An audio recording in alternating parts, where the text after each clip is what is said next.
When you're a new real estate agent, it is so easy to get distracted by all of the different things that you need to be doing. There's just so much to learn, so much to implement, so much to execute that it can be overwhelming. And if you are not focused on the right task, you're going to find yourself without any business.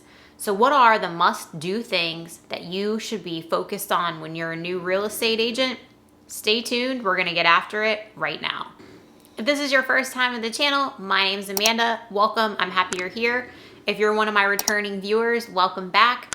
This channel is all about teaching real estate agents how to grow their business without ever making a cold call. If that's something you're interested in, be sure to hit that subscribe button and tap that bell for notifications so that you'll never miss a video. So we're gonna get right into it today, no fluff. The first thing that you need to be doing as a new real estate agent is mastering your CRM. I don't care what your CRM is, pick the one that you are actually going to immerse yourself in and use. It could be an Excel sheet, it could be KV Core, it could be Follow Up Boss, it could be Chime. There are so many CRMs out there and they all work. Find one that works for you that you're actually going to use and start adding contacts. Your CRM is going to be the lifeline for your business from day one. You are constantly going to need to be adding contacts, and you're going to start out with the people that already know, like, and trust you. Which leads me to the next thing that every new agent needs to be doing, and that is reaching out to your sphere of influence. Now, I'm not saying you need to give them a call and say, hey, I'm in real estate, want to use me to buy or sell? No, you need to start nurturing a relationship with them. You already have the relationship that they know, like, and trust you. But once you get into real estate, you want to give them a call, send them a text, send them an email, whatever your relationship is, you know that better than anybody else. Get their birthday, get as much information as you possibly can so that you can then funnel that into your CRM. And the reason for that is you want to be able to keep in touch with them. So you want to be able to maybe send them a little gift on their birthday, or even if it's just a birthday card, do something that is thoughtful and shows that you care. And that's going to start with your sphere of influence.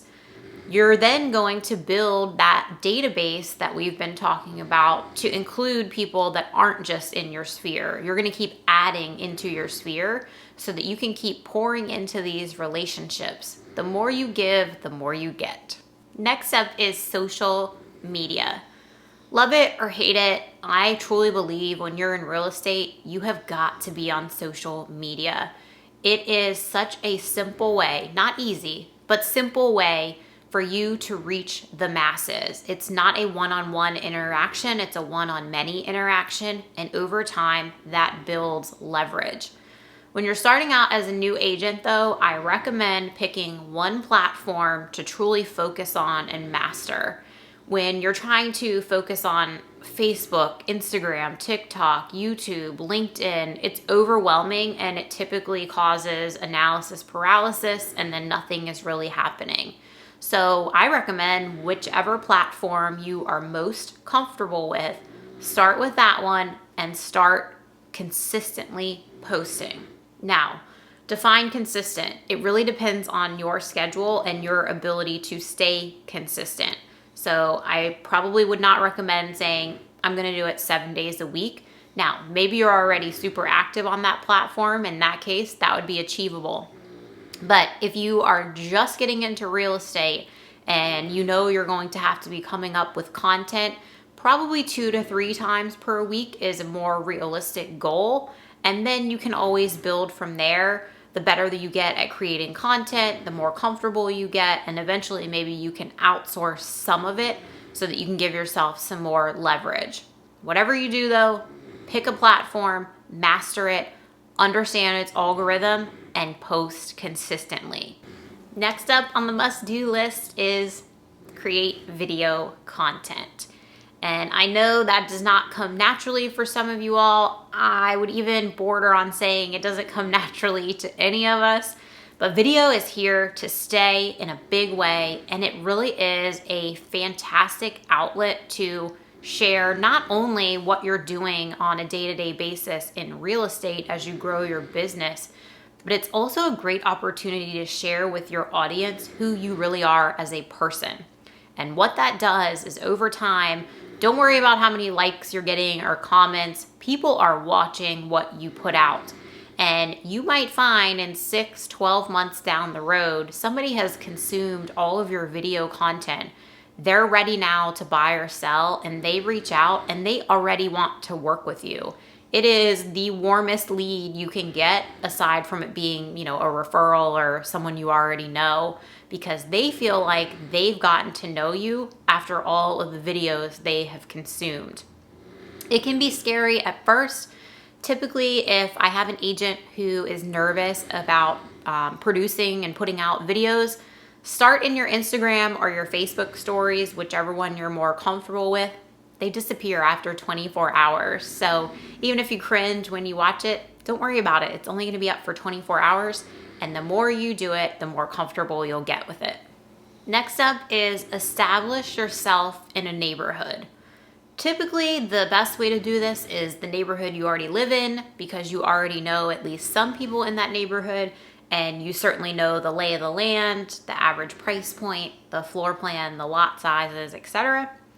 But it's up to you.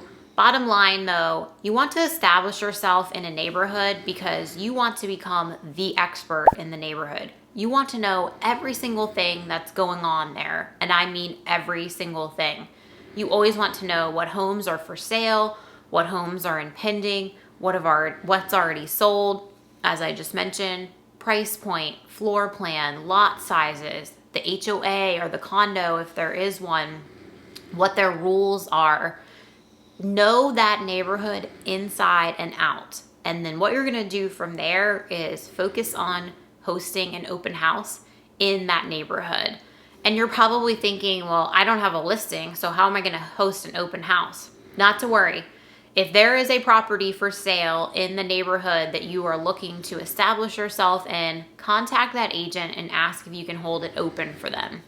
Some agents are going to act like you're crazy and, just react in a negative way. Be prepared for that, but not everyone will. There are plenty of agents out there who are established and they simply don't have the time or the need to hold an open house. So they are grateful when someone reaches out to ask about hosting for them. And what you want to do when you get that open house secured and permission to hold a listing open is invite the neighbors to come 30 minutes ahead of when the open house is starting for the public. And you want to market that to the neighbors as it's private, it's neighbors only. Come in, look around the house, ask me any questions, and what you're doing is building that rapport with them. So many agents are against the neighbors coming to the open house, which I've never really understood, because one day they're going to be sellers or maybe buyers as well. So why not get that relationship going with them? Last up, to establish yourself in a neighborhood. If you have the budget now, fantastic. Start a farm there now. If you don't, not to worry. You can just build up to being able to start farming the neighborhood and getting I recommend either a monthly newsletter, or what I do is a monthly market report to the neighborhood. I will link down in the description the company that I use for my market report in case you're interested in looking into them. It's called Real Marketing. Side note, my French bulldog Elvis is passed out on the couch and snoring. So if you hear that in the background, it's my buddy Elvis. Last up on must-do activities for a new real estate agent is host open houses. Open houses are a gold mine to meet unrepresented buyers. But before that comes, they also just get you in front of people. They get you comfortable talking about real estate. You can study that one specific property and know all of its stats, know everything about the neighborhood it's in, and then that builds confidence over time. The first time you host an open house, if you're anything like me, you're going to be really nervous because buyers come in, even if they're neighbors who are just looking, they come in and they fire off questions 9 times out of 10. So you want to be able to build that confidence and just get comfortable of being in front of people and answering questions when they're standing there waiting for an answer.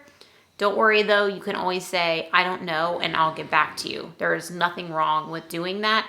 And I think it actually builds trust because you're showing them that you're not afraid to say, hey, I don't know the answer to that, but I'll find it for you and I will get back to you. Open houses really are a fantastic way to pick up business. They cost very little, if any, money, depending on what your brokerage provides. You can always borrow open house signs from another more established agent.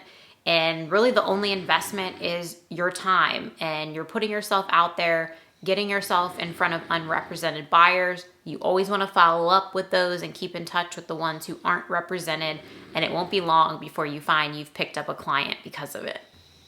Managing your time as a new real estate agent and pouring into activities that are actually going to lead to you getting business is a must. It is so easy, I would say it's even easy as an established agent, to get sidetracked by everything that's just coming at you, and you're trying to learn and you're trying to set up systems and you're trying to get a management on your time. There's a lot going on. So you want to really, really stay focused. Write down exactly what you need to be focused on, and that's what you need to do on a daily recurring basis, because that's what's ultimately going to get you your first client, and then your second and your third and your fourth, and you just keep building from there. If you aren't focused on these new things as a new on these things as a new real estate agent, you are going to find that in 30, 60, 90 days, you are extremely discouraged because you don't have anything in the pipeline, you haven't been in touch with people, and you haven't been building those relationships and getting yourself out there. Some of the other things can wait that are coming at you. Just make sure that you focus on what's ultimately going to get you business, especially as a new real estate agent. I hope you got some value from today's video. If you would give me a like, or if you have a question, drop me a comment below. I love hearing from you. And as always, take care until I see you on the next one.